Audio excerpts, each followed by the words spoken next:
Hi అండి. ఈరోజు మేము అమ్మ చెకప్ కోసమని హాస్పిటల్కి వెళ్ళామండి. నేను, తమ్ముడు, అమ్మ, నాన్న కలిసి హాస్పిటల్కి వెళ్ళాము.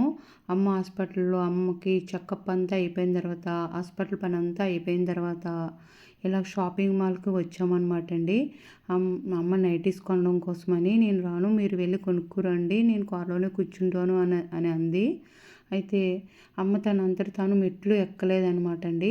నేనే దగ్గరుండి మెట్లు ఎక్కించి, నీ షాపింగ్ నువ్వే కొనుక్కో అమ్మ, నీకు నచ్చినవి నైటీస్ నీవే కొనుక్కోమన్నామండి.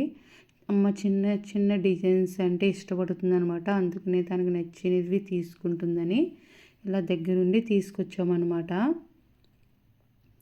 అమ్మ నేను ఇక్కడ నైటీస్ కాడ ఉంటే తమ్ముడు నాన్నని ఫస్ట్ ఫ్లోర్కి తీసుకెళ్ళాడండి, నాన్నకి డ్రెస్ కొందామని.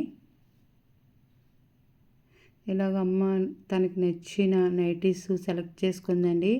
ఇక్కడ నైటీస్ కూడా రీజనబుల్గా ఉన్నాయండి. ఇక్కడ డోర్ మ్యాట్స్ కూడా తీసుకున్నాము, అలాగే టవల్స్ కూడా తీసుకున్నామండి.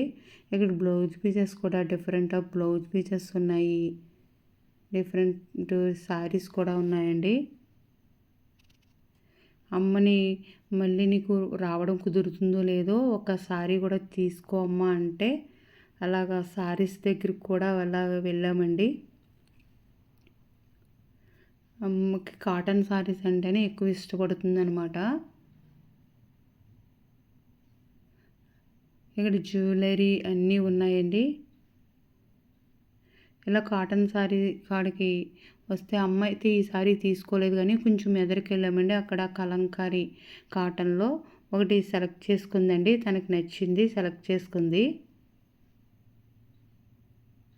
ఇక్కడ ప్రైజ్ దాటిన కొద్దీ అక్కడ గిఫ్ట్ ఇస్తున్నారండి.